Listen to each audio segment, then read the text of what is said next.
सोने की अब तक सबसे बड़ी जब्ती की कार्रवाई हुई है। वहीं दूसरी ओर 54 किलो सोना और 10 करोड़ रुपए के लगभग नकदी मिली है।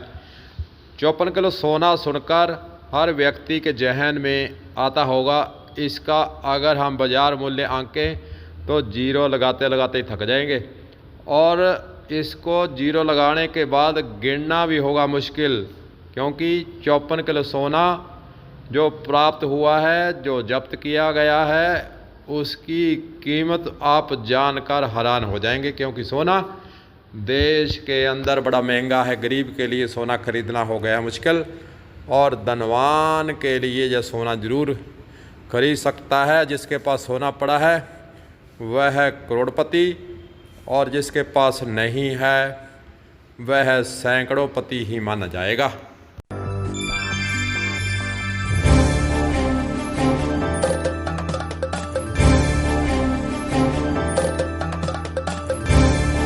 चलिए फिर दोस्तों, खबर की करते हैं शुरुआत। बताते हैं आपको कि कहां का है मामला। मध्य प्रदेश में आयकर विभाग और लोकायुक्त पुलिस की छापेमारी के बीच भोपाल के मंडोरी में 54 किलो सोना और 10 करोड़ रुपए नकदी मिलने से हड़कंप मच गया। शुक्रवार को दरमियानी रात को एक फार्म हाउस के अंदर लावारिस खड़ी इनोवा कार में इन आयकर विभाग की टीम ने जिसे बरामद किया है, उसके अंदर यह मिला है करोड़ों रुपए और 54 किलो सोना। सबसे बड़ा सवाल यही है कि यह सोना और नकदी आखिर है किसकी। लोकायुक्त पुलिस और आयकर विभाग की टीम इसका जवाब तलाशने में लगी हुई है। हालांकि घटनाक्रम और परिस्थिति पूरी तरह आरटीओ के पूर्व सिपाही सौरभ शर्मा की ओर इशारा करती नजर आ रही है। पहली वजह यह है कि यह इनोवा जंगल में उस वक्त देखी गई जब लोकायुक्त पुलिस सौरभ के ठिकानों पर सर्च कर रही थी। दूसरी वजह एक सामने और आई है। कार ग्वालियर के चेतन सिंह और गौर के नाम से रजिस्टर्ड है। चेतन आरटीओ के पूर्व रक्षक सौरभ शर्मा का करीबी बताया जा रहा है। तीसरी वजह यह है कि कार की ब्रिड स्क्रीन पर बैंक ग्लास पर आरटीओ का लोगो लगा हुआ था। चौथी वजह यह है कि कार के डैशबोर्ड से परिवहन विभाग लिखी एक टोपी भी बरामद की गई है।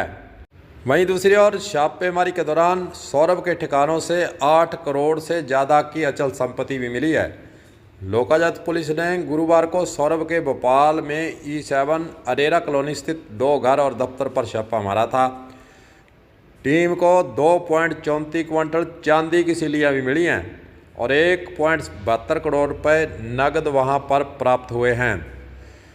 इसके अलावा 74 LED टीवी, आरटीओ की रसीद के सैकड़ों कट्टे, 2.5 लाख रुपए की गड्डियां बढ़ाकर नकदी की वजह भी लोकायुक्त की टीम तलाश रही है।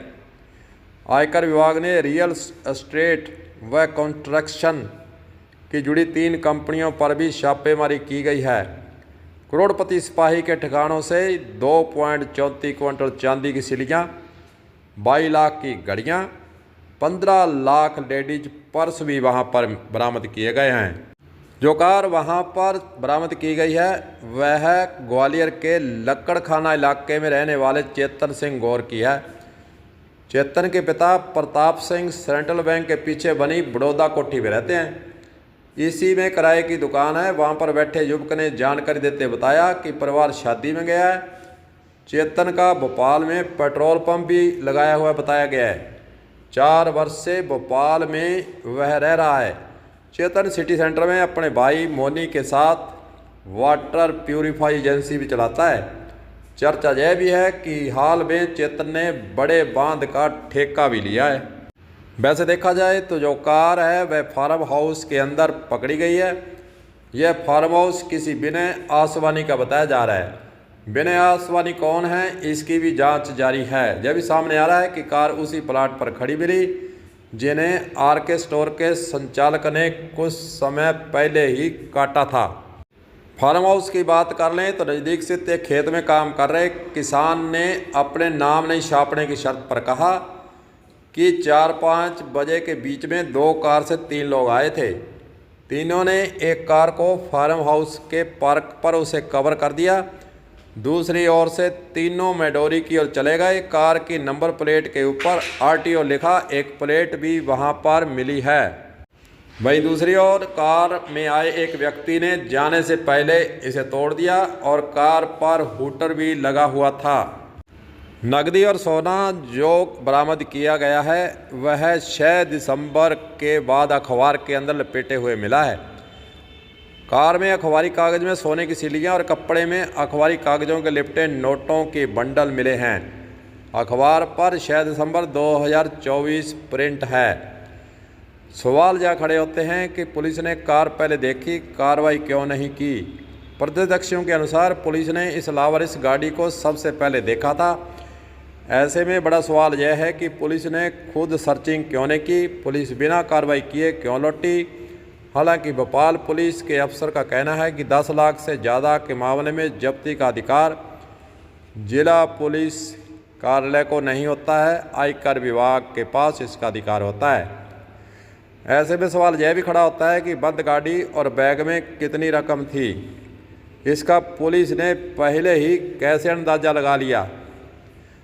आगे क्या होगा इसके अंदर वह भी आपको हम बताना चाहेंगे। आयकर विभाग के अफसरों का कहना है कि इस संबंध में लोकायुक्त DG जयदीप प्रसाद से बात की गई है। यदि जब्ती की नकदी और सोना लोकायुक्त पुलिस की कार्रवाई से जुड़ा होगा तो दिल्ली मुख्यालय के जरिए पूरा सीजर उन्हें सौंप दिया जाएगा। अब इनकम टैक्स की कार्रवाई की सूचना ED और DRI को भी भेजी जा चुकी है।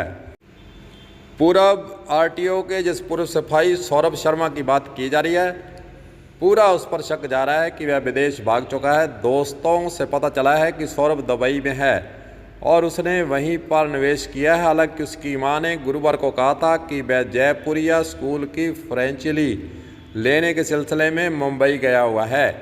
सौरभ के घर से 234 किलो चांदी और 1.72 करोड़ रुपए नकद मिले थे। DSP वीरेंद्र का जानकारी देते बताया कि घर में मिले सामान की इन्वेंट्री 2 करोड़ को, दफ्तर की 4.10 करोड़ की। सौरभ के पास इतनी संपत्ति कैसे आई? RTO में पहले नाकों पर वसूली होती थी, उसके कलेक्शन का जिम्मा सौरभ के पास ही होता था। सौरभ के घर की जब तलाशी ली गई 3 अलमारियों के अंदर सैकड़ों फाइलें प्राप्त हुई है। दफ्तर में लोकायुक्त पुलिस को 3 अलमारियों में मिली है। इनमें सैकड़ों फाइलें मिली। हर फाइल के अंदर रजिस्ट्री जैसे दस्तावेज भी लगे हुए हैं। ये वाकई रजिस्ट्री है या कुछ और, इसका जवाब तलाशने के लिए टीम जल्द ही सौरभ से पूछताछ करने का प्रयास करेगी। हालांकि इतना किलो सोना और नकदी मिलने से और वहीं घरों के अंदर इतनी संपत्ति मिलने से एक बार चर्चा का विषय बना हुआ है कि जो RTO विभाग या DTO विभाग के अंदर सिपाही या फिर अन्य इंस्पेक्टर काम करते हैं वह अवैध वसूली के गोरख धंधे के अंदर लिप्त होते हैं। इसीलिए करोड़ों रुपए उनके घरों पर नकदी प्राप्त होती है। यह प्रत्येक राज्य के अंदर ऐसा ही सिलसिला चल रहा है।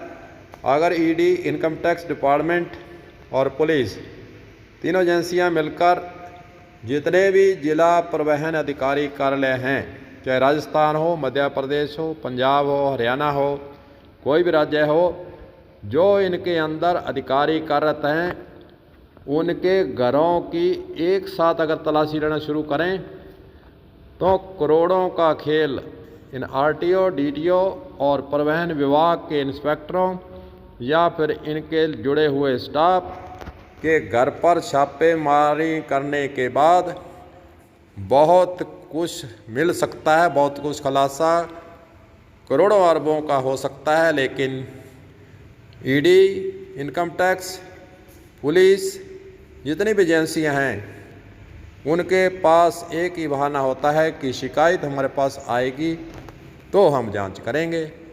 अब शिकायत का करने का सिलसिला कौन शुरू करे? किसको पता है किसके घर पर क्या रखा है, सोना कितना है, चांदी कितनी है, पैसा कितना है? यह तो रखने वाला ही छुपा कर रखता है। लेकिन कुछ ऐसे अधिकारी हैं जहां पर करोड़ों की संपत्ति छापेमारी के अंदर मिलती ज़रूर है। लेकिन अगर सर्च अभियान पहले चलाया जाए तो बहुत कुछ खेला सामने आ सकता है। कलम न्यूज के लिए गुरदेव सिंह सैनी की रिपोर्ट।